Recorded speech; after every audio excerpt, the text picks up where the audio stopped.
Bueno chicos, bienvenidos a otro módulo de MBA Society Mastermind. En este momento estamos con my friend Kendall, my friend Alex. Y nada, va a ser la misma dinámica. Pues ellos vienen de Estados Unidos, vienen de otro lado. Obviamente su único idioma es el inglés. Entonces vamos a hacer la conversación en inglés y para la gente en YouTube, pues vamos a intentar el tema de los subtítulos, ¿ok? Bro, thank you for being here. No problem. Thank you for having me, man. It was amazing. Thank you, Alex. Thank you for your availability. And now, let's do a brief explanation of who you are, what you do, and yeah, let's get the conversation started. First of all, thank you for having me, everyone. My Spanish is terrible, so I'm not going to even try to speak in Spanish.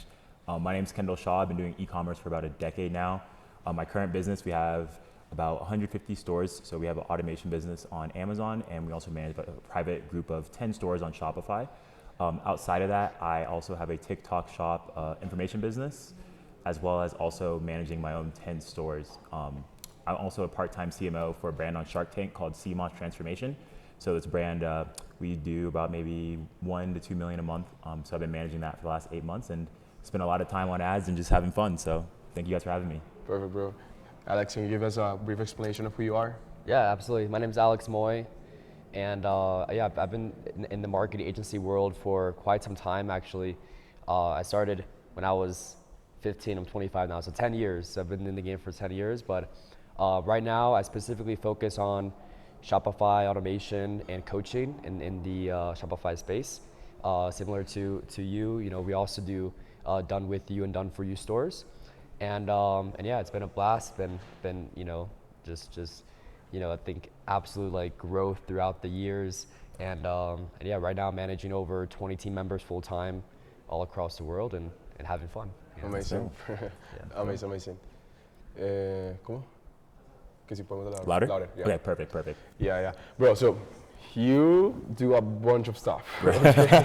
For sure. Like, what are the systems in terms of time management that you use in order to get everything done and in the best way For possible? sure. So I would say the main project management tool we've been using is ClickUp, because a lot of people have this different tools, things like that. But managing 3 companies and 3 teams, I would say I have probably at least over 100 full-time people working for the organizations I'm with. So I think managing team members and trying to grow a business, it's all about the people. Someone who I look up to, a company I work for, they have nowhere as many systems as me, but they're doing 7 figures a month. I'm like, why are you doing this outside of their product?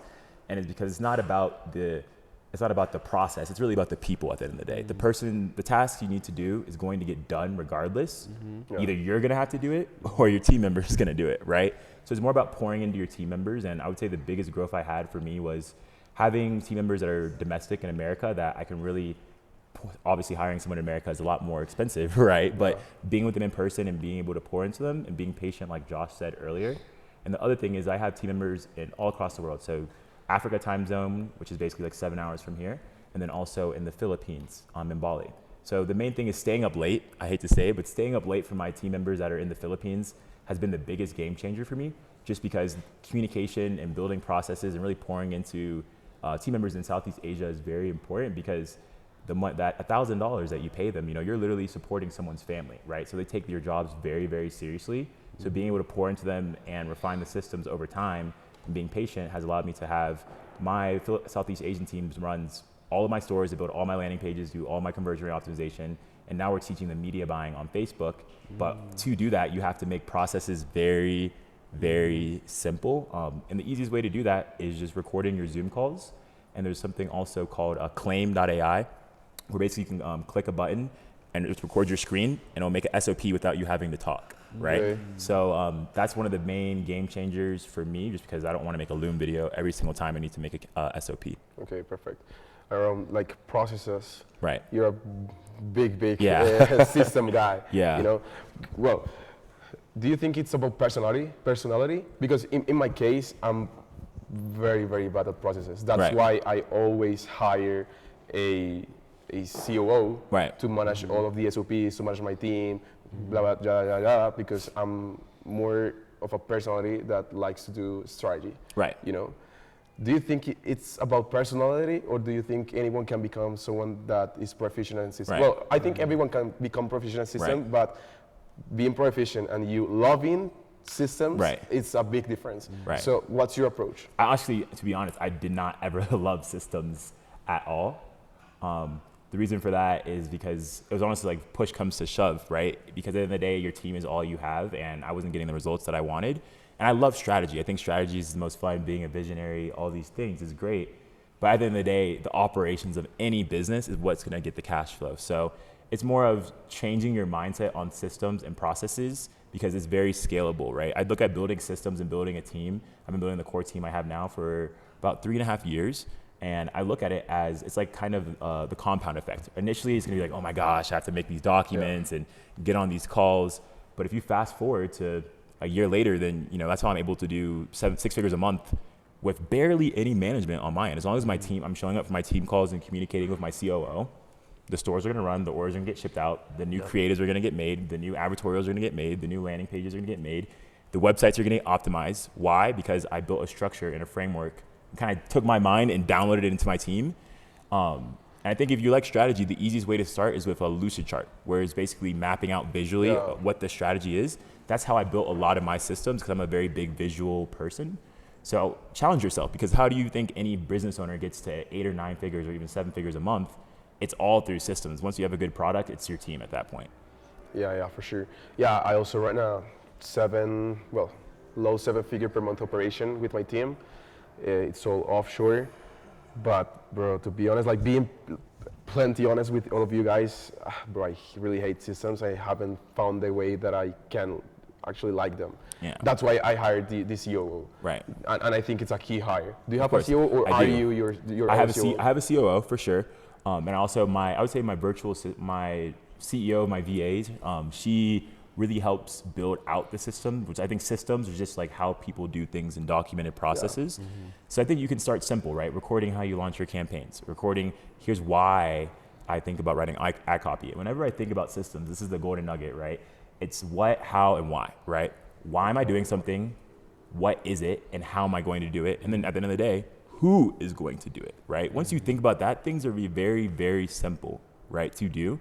And you probably have systems in your operation already. They're just not documented. And I'm not going to say all of my systems are documented at all, but we have very clear procedures on how we launch products, how we find products, the angles that we test, why we test the angles. And now our team, even my virtual assistants, build out the avatars when we're testing products, right? Because we're training our team on direct response and training them why it's so important to not just look for product research. Like if I find a winning product, why is a winning product, right? So I think it's more of every team member you guys have at your companies wants to grow, right? So if you find a way, I learned this from Grant Cardone. We paid Grant Cardone, I think like $100,000 to have a 2-person mastermind. He had like a bunch of business owners there. And it's called Personal Professional Financial Goals. So why are so many people billionaires? Because they have people below them that have made tens of millions or hundreds of millions of dollars. So if you want to grow your company outside of systems, align your team's personal professional financial goals. It's very simple. Ask everyone on your team what they are, document it, and then say, boom, team, all right, here's the agenda, here's where we're looking to go for this year, here's how everyone makes more money, and here's the target, here's what we need to build out. And then also letting your team run things sometimes without you micromanaging them. That's a big thing for me. We're entrepreneurs, we spend so much money, but if you don't really trust your team to where I could be in Colombia for a week and really not talk to my team that much, maybe respond to some messages on Slack, and things are growing without you, right? That's how you know you have a system. If you can step away from your business, maybe you have to answer some calls and take some calls and stuff, but you're not on the computer all day, right? Yeah, amazing. You gotta trust the team. Yeah, for sure. Now, like you come from a different background in terms, or a different operation, more in terms of like service delivery. So what are those systems that have helped you in terms of client acquisition to get to where you are? Yeah, absolutely. Really quick, before I answer that, I want to just kind of piggyback what you were saying.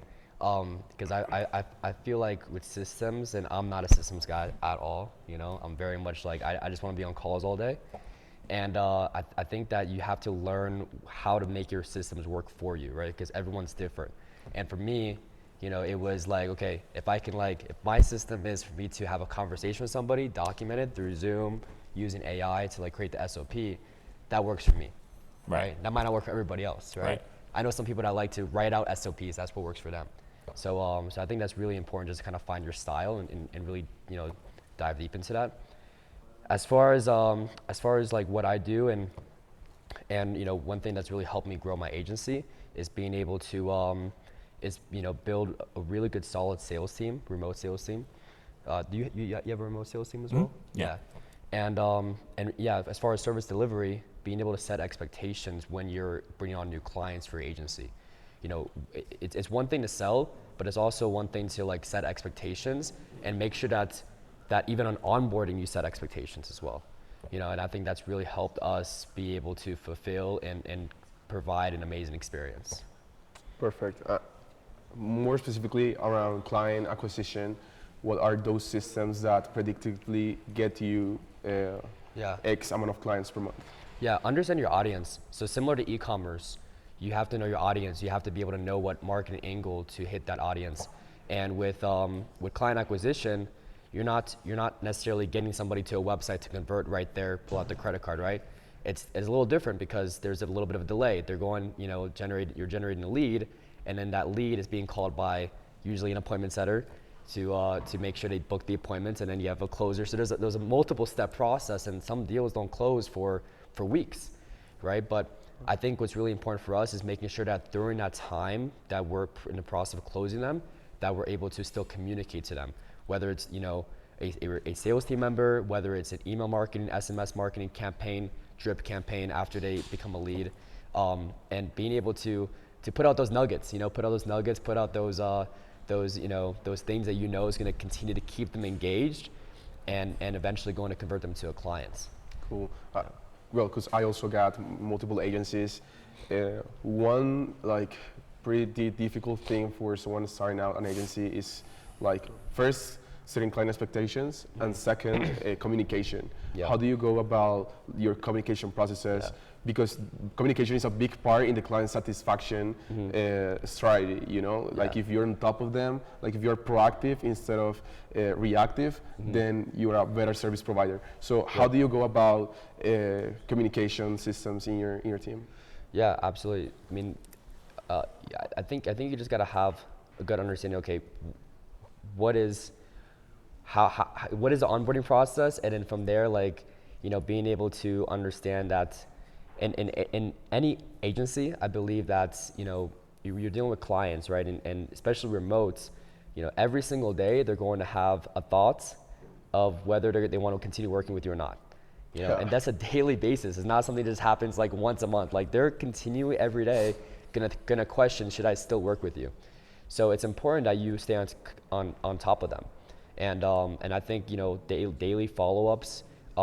Being able to respond within, I have a 24-hour policy rule, even on weekends, I make sure that my team members respond to clients within 24 hours, and jump on Zoom calls with them. I've been able to train my team members in the Philippines to be able to jump on Zoom meetings with my clients in the States, and I'm talking my clients are professional, high income earners, or even, professional business people, and they're talking to someone in the Philippines. And they tell me, Alex, I had no idea your team member was in the Philippines. The way they convey themselves, the emotional intelligence that they have, the way they communicate is so professional that I had no idea. So, and one thing I want to mention too is I started my agency, kind of more the traditional routes by going to networking events. Before I knew paid ads, before I knew how to actually get clients remotes, I hustled and I went door to door to businesses, and I used to work with different industries like dental offices and stuff. And one thing I really learned through that process is people. I learned people in all different industries and all different types of personalities. A real estate agent is going to be a little different than a financial advisor. They're going to think differently. Their careers are you can kind of judge someone's personality based off of their career. So I think that's really helped us with client acquisition is I really spent a lot of time with my sales team understanding, really my whole team understanding emotional intelligence and being able to kind of read between what's not being said. And when you get to understand people at that level, it really does, I think, help solve a lot of things. Thank you, bro. Those are some great golden nuggets. Now, most of the people here are people that sell here in Latam, but probably would like to sell as well in the US. Right. Because, well, it's the biggest market, right, highest spending, etc. credit card processing, Right. no cash on delivery. So the most asked question that I get on my DMs, because I sometimes teach people how to sell in the US, Yeah. is the launching strategy. You know, what's the process? What's the system? When do you call out a loser product Right. or a winner? How much money should I spend on a test to Right. call it a winner or a loser? Like, what are those strategies and what are those systems that you use at your company Right. to do all of that in terms of putting them into context? Right. So for context, I would say drop shipping has changed a lot. I know Ludo and I make jokes about this with TikTok Shop, but the reason why I'm saying this is, yes, the old way of finding a supplier on Alibaba or finding a product and making a Shopify site looks branded, like Josh said, that method still works. But in America specifically, like TikTok has changed the ecosystem where e-commerce is becoming so much more content driven, right? So for us, last year we were doing a lot of launches and we weren't getting as many. We were in about 8 stores right now, so we weren't getting as much traction as we wanted to. So we took a third step back and started moving slower. What I mean by this is we're focusing on the avatars and the angles and really dialing that in before we launch, and also having our own content. Of course, you can go on the internet and rip someone else's content and test a product. Will that work? Yes. Have I scaled to $10,000 a day doing that before? Yes. However, those methods, let's say it's 2024, so if we're watching this 6 years from now, dropshipping blew up in 2017, 2018, industries change. The way we do things now is, okay, what is that? Who am I selling to? And what's the positioning and the angle that we look at? From there, we have 4 different campaigns. I like testing with dynamic creative. The reason for that is it makes Facebook very simple. Facebook's gonna deliver the best creative or the best copy once they know what works, right? So we have each angle, an avatar, in its own separate campaign. And our launches are over 30 to 45 days. The days of me, now everyone's business is different, right? If you have less cash flow or less capital, then this strategy might not work for you as much, because we don't test, if I test a product and it doesn't work immediately, I'm not gonna, okay, stop. It's not gonna work, right? So when we take time, our testing process is like 30 to 60 days now, because we build out, we get our own content. So the content of the ideal avatar, so let's say most of my products are either in home decor or supplements. So I'll use a product that I'm getting ready to run right now. It's a mushroom gummy product, right? So people who want to take those products, they're wanting to have better focus and just all around overall better wellness. So the way I'm gonna market to 18 to 24-year-old male is a lot different than a stay-at-home mom, right? So our team understands that. We figure out who we're selling to, and then we get our own content from that. While we're getting the custom user-generated content, we always launch with image ads, right? I'm a firm believer in image ads, lower CPMs, right? And also you can test a lot of different angles and avatars pretty easily, right? So that's how I focus. Do you expect conversions with image ads? Yes. Okay. Yes. Image ad, if you cannot, I am a firm believer, now this doesn't work for every niche, right? But for supplements and home decor, if you can't get image ads to work for your product, then usually it's not gonna be a successful product. I'm a firm believer in that. Now, I'm not gonna say image ads is gonna take you to $10,000 in a day. However, in a $100 a day campaign, and that's at least somewhat getting sales, getting traction, to at least kind of see who or what angles or what avatars are doing best. That's our initial launch. So we'll have 4 campaigns, 4 different angles, and image ads, right? Once we do that, let's say, what was your question? I have a question. On your product research strategy, you first choose the product and then you start to see which angles do you see that can work for a product, or first you choose a problem and an avatar and start to see which product works for you. Right. How do you do the research? Right, I say it's like both. Sometimes you see a trendy product on the ad library our team does, they're gonna drop it in. But I really like to focus on what am I solving for the consumer, right? Because then product research is easy, because if you know the problem you're solving and who you're selling to, well, you can, like Josh said earlier, you could take a bracelet and position it the right way and boom, because you know you're selling to a woman who wants to do this, and this. So I think changing the mindset of stop looking for trendy products, change the mindset to make the trend, right? That's how I kind of view advertising now and testing products and things, just because TikTok has made dropshipping, a lot of people in America know what dropshipping is, right? So how do I sell a dropshipping product to someone that knows what dropshipping is? The positioning and the branding, right? It doesn't take much to brand a product. You just have to be patient and be willing to invest a little bit more into the business when you launch. So that's why when you know the niche, right? If you know who you're selling to in the niche, then you're gonna be okay with being patient, a little more patient on the product, because if a product pops off in the first couple of days, that's great. But for us, it's usually refining the creatives, trying to find that breakthrough. And then once we do find that, scaling is very easy because you put so much effort into just getting it to that point. I hope that answered your question. So you focus on finding the right product angle and understand very well the outer, and then you start to build different landing pages to each of the angles? I would say not initially, no. I would say I would really focus on getting, so I'll use a product that I have right now. So I saw a lot of, there's a website called Supplefull, so you can drop ship supplements, right? So for me, before I spend $10,000 on inventory, on the product the brand I'm about to launch, let me at least go find the product on Supplefull and get something going. So I built the website out, and then I have the different angles on the image ads, because it's gonna take 2 weeks to get custom content. I'm a firm believer in having custom content for dropshipping products. The reason for that is I view a business as a castle, right? So in front of a castle, there's a moat. The moat is what protects people from getting into the castle. Dropshipping, especially now with TikTok, there's no barrier to entry. Anyone can go find the exact same product as you, right? So how do you separate your product compared to someone else's? Content, branding, outside of your team, right? So the moat is content. So that's how I would focus on. And once you know what image ads work, by the time the creators are making content, you should know the best angle. Then I would tell the creators, hey, make all the ads on this, because I'm a firm believer in you have to scale with video ads, right? We all know video is what really captivates people to sell. So that's my kind of strategy on that. Okay, so you focus on getting the angle into the creative, not Correct. necessarily in the landing page. Not like, at least for the initial launch to get going, because once you have 3 to 4 different avatars for a product or angles, making those in image ads is very simple. I have a couple of templates, and then our team will literally change the headline on the template, and boom, you have a different audience, right? Okay, and last question. When you test these angles on the images, do you change the targeting or the segmentation, or you use open? Yo, they're gonna love the video we're gonna record after this. So everything we're talking about, I have like a 30-minute video we're gonna record that's like, I'm gonna do a launch, an ad account.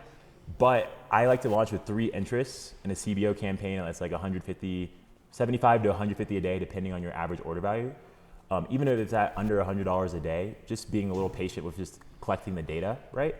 And I like to do an interest stack. So basically, let's say I'm selling leggings, so I'll do Lululemon, all the basic interests, broad. I launch with broad always. Why? Because Facebook, we spend a lot on Facebook, and they're moving away from interest targeting, right? So broad. And then if you have any data already for the product, great, I'll use a lookalike audience. If not, then I'll just do a demographic-based targeting. So instead of doing broad all, I would do, let's say, if I know a product I'm selling right now is Bible covers. So if I know I'm selling Bible covers, the data shows mainly women are buying that product. So I would do woman, maybe 30 plus women as an example. And though the audiences is really irrelevant, honestly, it's more about focusing on the creatives, because everyone knows here, and if you don't, you have to scale with broad targeting. If you can't get a product to work with broad targeting, usually it's gonna be very hard to scale. So even initially when we're doing our launches, we do broad targeting as well. Cool. Now, 2 quick things for the people out there wanting to make it in the US. First, budget. How much money do you need to spend in order to make a decision if around something works and something doesn't work? Right. Quickly.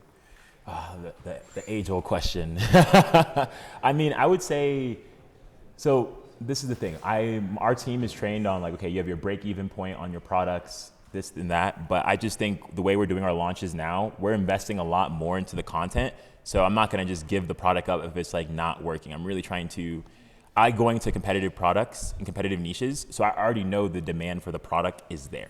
The niche is validated, the pain point is validated, the angle is validated. So when you know you're going into something competitive, let's say back pain or any pain niche, you already know the pain point is there and it's not going away, right? So I would say, if I had a budget to launch, I would say maybe like, if I was on a low budget, I would focus on TikTok organic, right? But if I had a budget, at least 3 to 5K. The reason for that is content, right? You also are gonna need to burn $1,000 on ads, realistically, to see what angles are working. And then also like recouping that with scaling. So 3,000 to 5,000 is a good budget to start, but if you're a beginner, I would just focus only on learning how to market organically. The reason for that is when you learn how to market organically, I own the domain organicmarketing.com, shameless plug. But when you learn how to market organically, you're learning copywriting, you're learning hooks, you're learning angles, all those skills which make making ads easier, because if you see something go viral on TikTok, why did it go viral? Usually it's a product that is changing something or something really innovative. If you can do that for yourself, then it's gonna be a lot easier to test products. Amazing. Bro, thank you for your information. Thank you for your time. Thank you, Alex, for the golden nuggets. And yeah, see you in the next one. Let's go.